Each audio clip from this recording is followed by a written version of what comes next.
And thank you for joining us for another epic episode of the Wicked Edition. I'm your host, Dr. Kingori. Hii wiki maziata sijui tuanzia wapi. So much mbwe for a week. The tickets for the presidential candidates are complete. Upande wa Kenya Kwanza, DP Ruto has chosen Mathira MP Rigathi Gachagua as his running mate. Upande wa Azimio, Baba has chosen Martha Karua.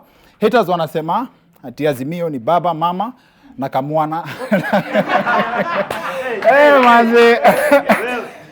Alafu, the deadline for choosing the running mate for the presidential candidate was Monday this week. All candidates are set. And as much as Baba's choice has been celebrated in some circles as a pro-women choice, he's not the only candidate who chose a woman for a running mate. Ruben Kigame has chosen Irene Ng'endo, and Professor Wajakoya, who must really be counting on high voters turnout. Professor Wajakoya has also chosen a woman as his running mate, and one of the agendas of the team Wajakoya is the legalization of weed. And here's one of the reasons as explained by the running mate. Tunataka ile ya CBD, the economic value, ile itakuwa raw materials hata kutengeneza brake pads, fiber ya gari. There are so many value, there's so much value in this. Can we be open-minded as Kenyans? Na tutaki kuvuta mshavuta. Hiyo tukatai. Do you use bangi yourself? I've never smoked bangi, and what I'll smoke will be CBD. Hiyo siku ya inauguration tutavota hiyo CBD kidogo ya ku-exercise mashetani ya corruption, colonialism ile imebaki. Hiyo ndio tutafanya, lakini mimi sijawahi vuta. Unajua yani the moment na ile conviction alikuwa nayo akisema kuvuta mshavuta, maze I found it so hard to argue with that point. Mtu akikwambia Mkenya amevuta bangi, maze saa zingine ni ngumu kututetea hata kama hakuna kitu mtu amevuta. Allow me just 2 minutes to make a few remarks. Just 2 minutes to make a few remarks. Ni nini ingine inaweza patia hasla hiyo confidence ya kukua dynasty mpaka unataka bishop anyamaze uongee? Na zile vitu wa Kenya tumeona tangu bei ya maziwa ipande. And this is just a tip of the iceberg, manze. We can never run out of examples in this context. My dowry is 2 million. Na mtu azijaribu kuletea ng'ombe. Staki ng'ombe inaletwa ati nasukuma SG. No. Mimi ni 2 million and that's it. Hiyo si bangi. Anyway, when asked whether she smokes weed, Wajakoya's running mate, Justina Wangoi, said she has never smoked, but they will smoke on the inauguration. Acha nikuambie, najua Kenya wanakaa kama wamevuta bangi, but haters vile walisema hivyo ati lazima washinde ndio wavute bangi, kuna ma haters wamesema at least wanajua wale watu hawatavuta bangi maisha yao yote. Now, that said, tuseme, who am I? May the team with the best interest for Kenyans win. Now, campaigns have heated, and this week, Kenyans saw Baba akirudisha bahati kwa gospel. Matthew! Kama jina yako imetajwa ukai chini. Manze, Baba aliita bahati Matthew. And in our usual nature of politicizing everything as Kenyans, haters wamesema that was the second time in a week that Baba amesahau mtu wa Ukambani. And Bahati did not have a problem na kuitwa Matthew. It's a Bible name, and this could be interpreted to mean ako in good books na Azimio. In fact, Bahati made light of the issue because when Baba decides to call people names. Yeye ni nani huyo? Hiyo ni Burukenge. Maze, katika kuitwa Burukenge, Matthew is okay. Hata angeita Bahati Jehoshaphat, still okay. Now, I'm still stuck at the moment. Baba looked Bahati in the eye. Ule mse walikuwa na ngoma naye, mse wamefanya naye collabo. I can only imagine what was going through Bahati's mind before Baba amfikie. I am also Baba ni nani? He said what he said. Matthew. Now, in other news, DP Ruto's running mate, Rigathi Gachagua, also made news after a pact he made with a friend 18 years ago became public. Kuja tu. Mundu waku ni huyu?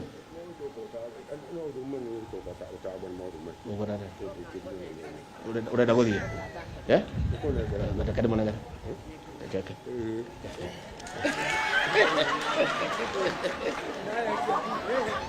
Anasema ni mpange mapema, kuna bahari anaenda.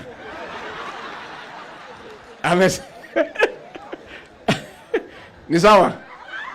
Ni sawa. Wajana ni rafiki yangu anaitwa Mchangi. Tuliagana na yeye 18 years ago. Tukionana ninampatia giri moja. Sasa ameniambia amengoja kutoka saa 4 na kuna bahari anataka kwenda. Ameshindwa kungojea. Na ni sawa, si ni sawa? This was a deal made 18 years ago. Mahali popote atamuona huu Mshangi akiona Rigathi anampea 1,000. Show me a better definition ya kuonwa za macho. But looking at how Mshangi is dressed, in 18 years you can already guess Mshangi ameona Rigathi mara ngapi. Mi hata ukiniuliza inaweza kuwa hii ndio mara ya kwanza ameona Rigathi since hizo 18 years ipite. Mshangi had only one job, kuona Rigathi. Can you imagine that? This guy should be a millionaire by now. Mimi kunza hii ni moto bana. Rigathi alipromise jamaa 18 years ago that mali popote utaniona na kupiga mti. But then na ukiangalia Mshangi vizuri and how confidently he approached Mheshimiwa Rigathi has kept his promise. But then again, I think Mshangi is a victim of impatience. Kama aliambiwa ngoje 1,000 na akona haraka hivyo. Kwanza alikuwa na haraka ya kwenda wapi? Lapu pate alikuwa anaenda rally ya Azimio. Sema lakini pia all Kenyans have something to learn from Mshangi. When you see a politician na promise kitu, ni hapo. Ulisema utajenga barabara, mwaga mchanga. Si pia tuko na shughuli zingine za kufanya. That said, we have a special show for you, maze. I came across a Kenyan lady arguably educating the whole social media space, especially TikTok. Women, do not give birth in 2022 if you do not feel called to do it. I'm going to tell you guys something that I feel like most of you that are pro-lifers are going to hate me for, but either way, it needs to be said, so I apologize in advance. History repeats itself, and I repeat, history repeats itself. Only give birth in 2022 if your maternal instincts are in total alignment with that pregnancy. So why am I saying this? 2022 is a very spiritual year. Humanity is being put to test to see if we'll repeat the same mistakes we've made in the past that had the world descending into chaos. 2022 is the year that peaks the return of Christ consciousness, and therefore the forces of opposition are also coming in just as strong. 2022 is the year that our vibrations split into extremes, that is extreme peace and extreme chaos, and the children that are being born this year are also coming into these two extremes. Souls like those of King Leopold of Belgium, Adolf Hitler, Julius Caesar, etc. are in line to reincarnate as the opposing forces to the extremely talented heroes that should be born in 2022. Now, women are the portals to all these lives, be it negative or positive, meaning women are the literal watchmen at the gate, giving permission to every soul that wants to come into this dimension. Na hiyo si bangi. No. In other words, abstain. Very heavy topics in record time. She comes across as a very informed person, and we set out kumtafuta for a topic yenye inahitaji mtu amechanuka hiyo design. What's the market value of a human being, man or woman? Hii kitu kila mtu anaambia nanga ati maze naingia soko maze, what's your value, hata kama ni kwa relationship. Our learned friend Vivian Tabu aka Swiri Nyakano is in the house.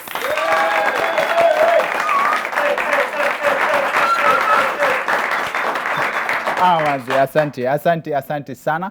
Alafu maze, such a conversation would not be complete without representation ya gentlemen. Pia, who better than our president, acha niseme president, our resident expert on such affairs, mtu wetu number 1, the go-to mnampenda sana, self-proclaimed chairman wa team Mafisi, Jmo ule mse is in the house. Manze, hii hata nyinyi mshajua hii ni moto sana. So please join us on the other end of this short commercial break. See you guys in a bit.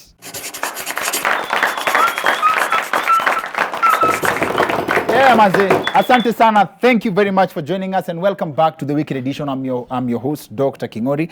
Show leo ni nzito sana. This is again, vile mimi usema, one of the episodes I'm very excited to have. Na one of our guests is a resident wetu, chairman wa Good Vibes. Jemo ule mse is in the house.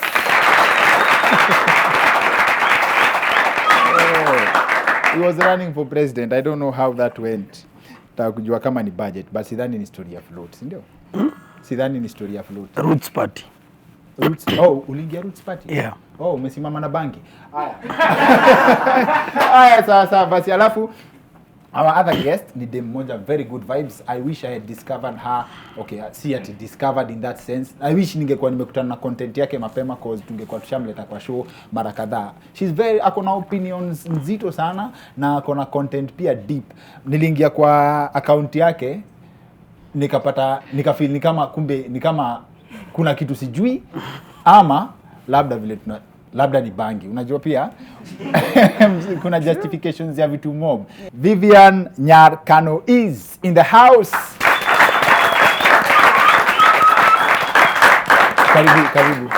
Karibu sana. Thank you so much for having me. Karibu sana. Acha tuanze tu na mgeni. Okay.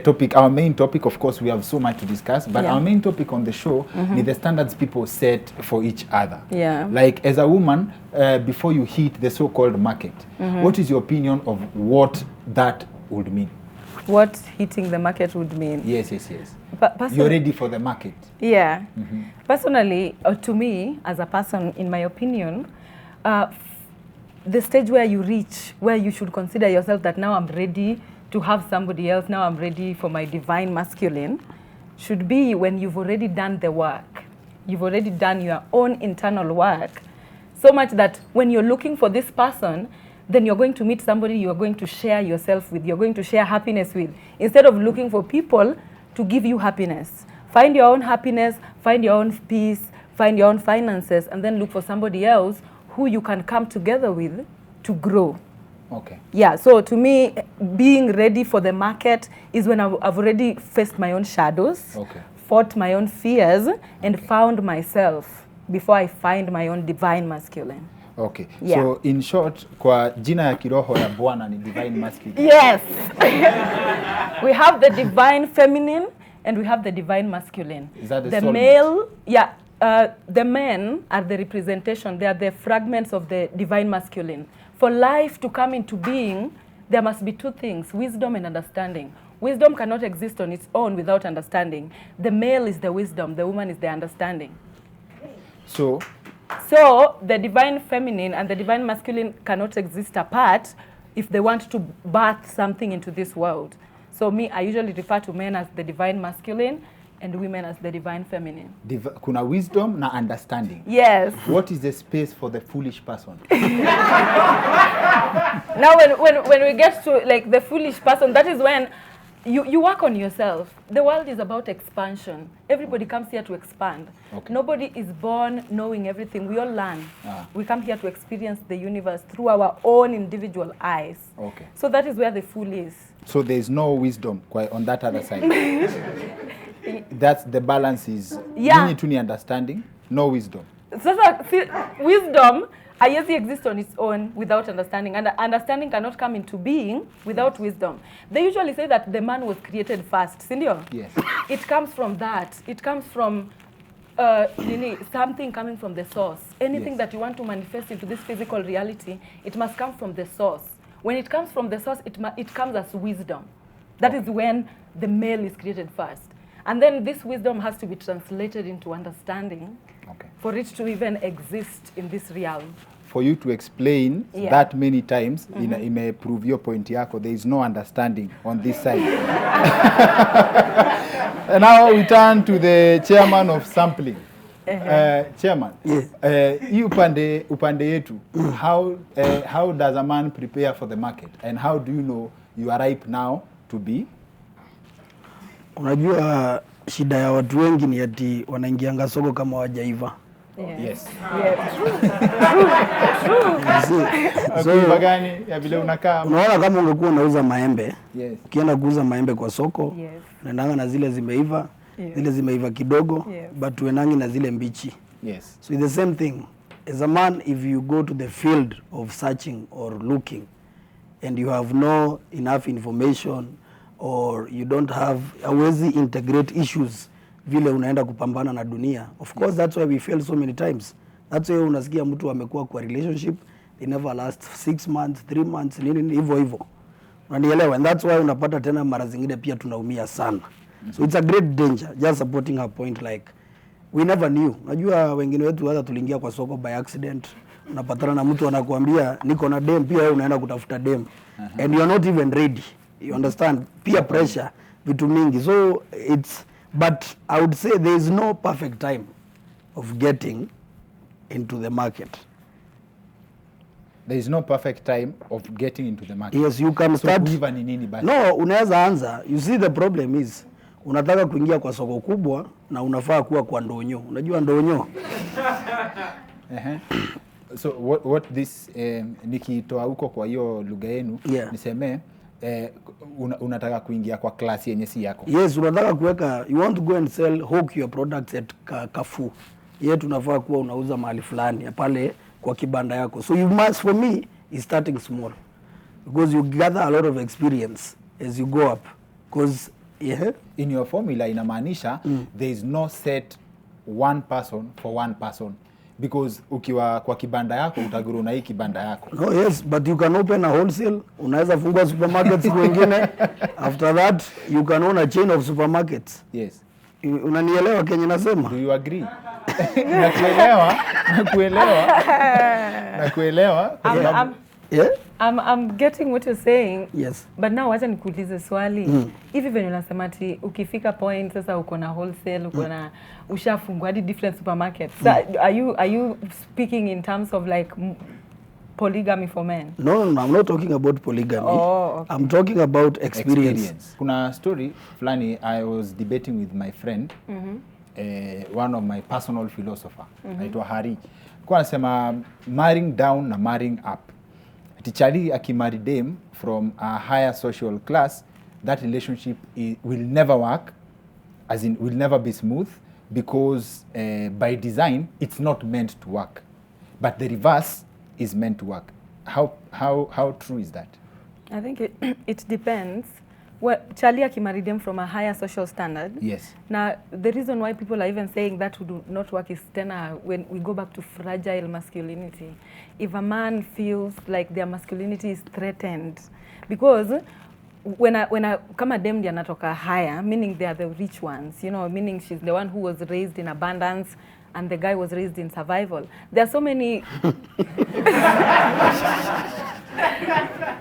you know, when these two come together, even hata kama ni reversed, sasa dem ndiye ametoka survival. The reason why dem akitoka survival ina work vizuri ni because already anakuja na femininity, and dunia imetuambia saizi patriarchy ati masculinity ikiwa gangari, man being the head of the house, now the woman to submit is easier.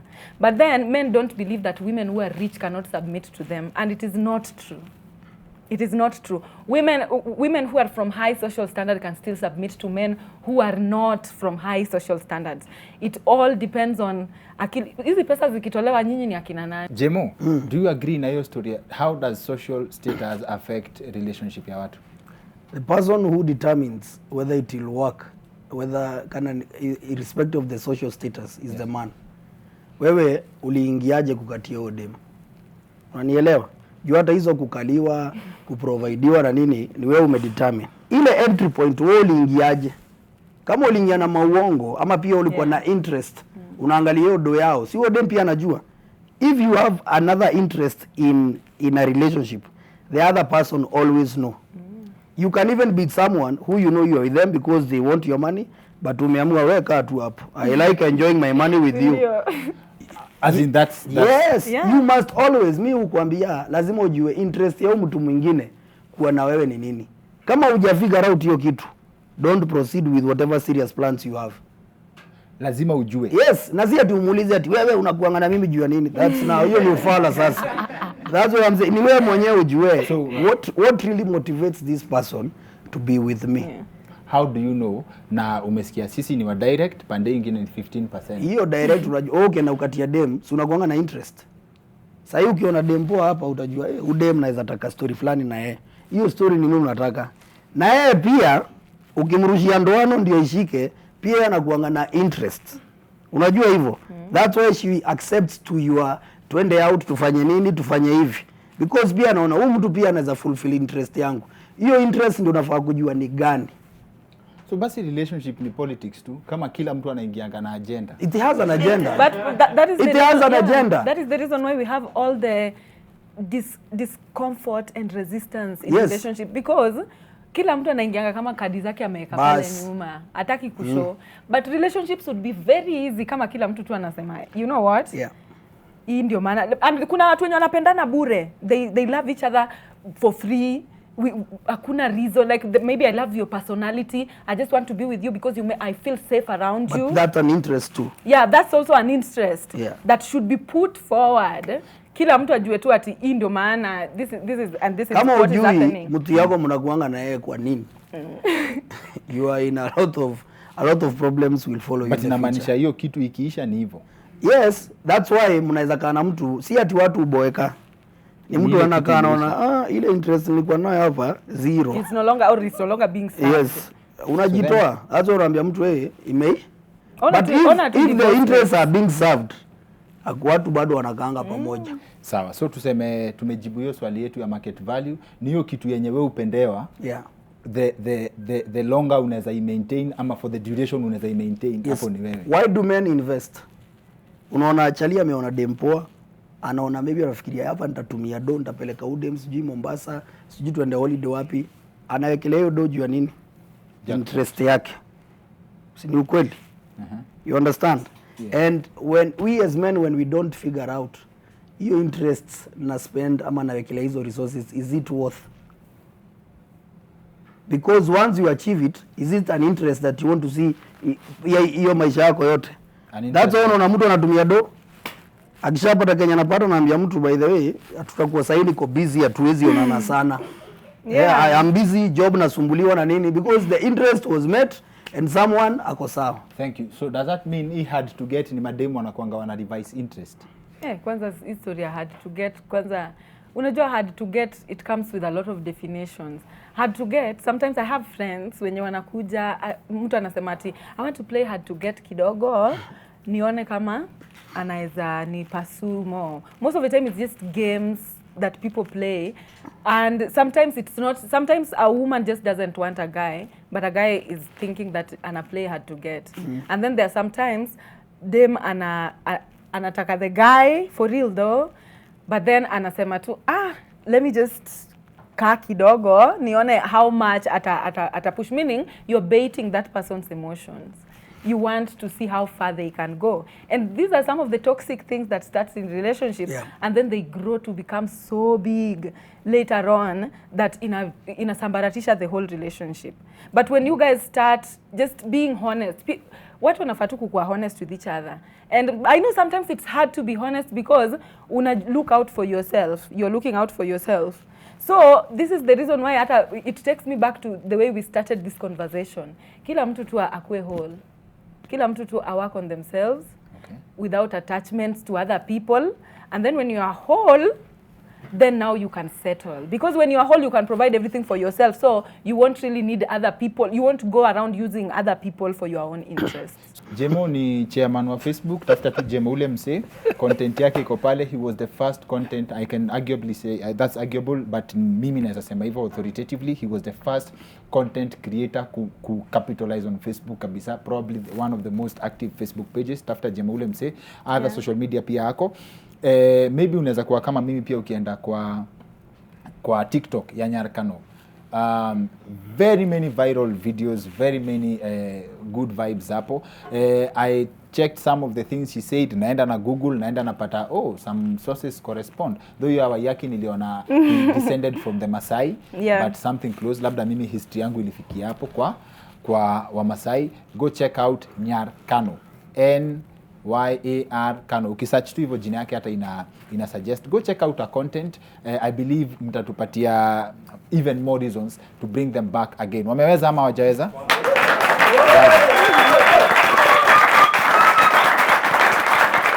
Before tuende, our next episode, we have arguably one of the most educated police officers in this country.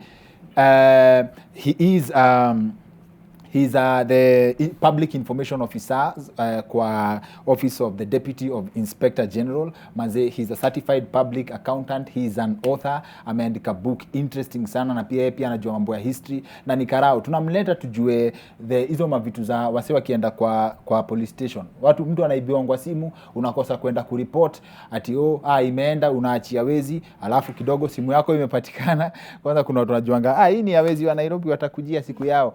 Ile siku yenye simu yako ama kitu yote imepota, most of the things what we ignore, na ni very very important. We thought ama tuli reach out to the National Police Service tukaambia tupatie mtu, and they chose one of their best akuja vibe na sisi. Mimi ningekuwa siwezi hata hiyo episode for anything, but that's for next week. Otherwise, that's it for the weekend edition. See you next week. My name is Dr. Kingori.